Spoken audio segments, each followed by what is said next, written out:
if every 6 months I handed you $6,000, and all you had to do was hand me $500? Would you do it? So now this year, I give you 12 grand and give me 1,000. Next year I give you 12 grand and give me 1,000. So 3 years, let's say a child comes into a school at 1 year old, okay, $12,000, they leave at 5. That child has brought to the school $48,000 and has cost you $4,000. That's an easy peasy no-brainer. Now watch how your brains are going to shut this down the second I say ready.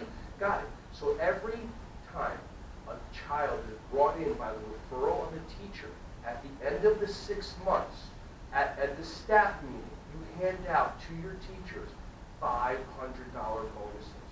And next month, next 6 months, you hand them a $500 bonus. Once you looked at your books, those parents have paid for 6 months.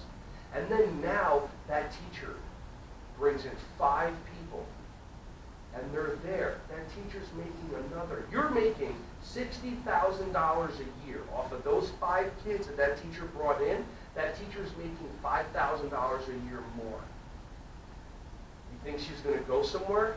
You think she's going to stay? You think she's going to be upset that she got her master's, she's not using it? Now she's making 5. What if this person's a go-getter? They go to a My Gym or a Kindertown and they sit there for an hour with their niece that they borrow and they solicit. All of a sudden you have 10 more kids in your school. You have $120,000 into your school and it only costs you 12 grand a year.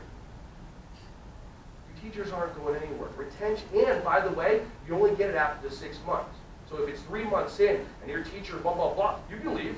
But you ain't getting your bonus. All right, I'll stay another 3. I'll keep you. So, right? Does that make sense? Yeah. So they leave in June or they leave in December. All that.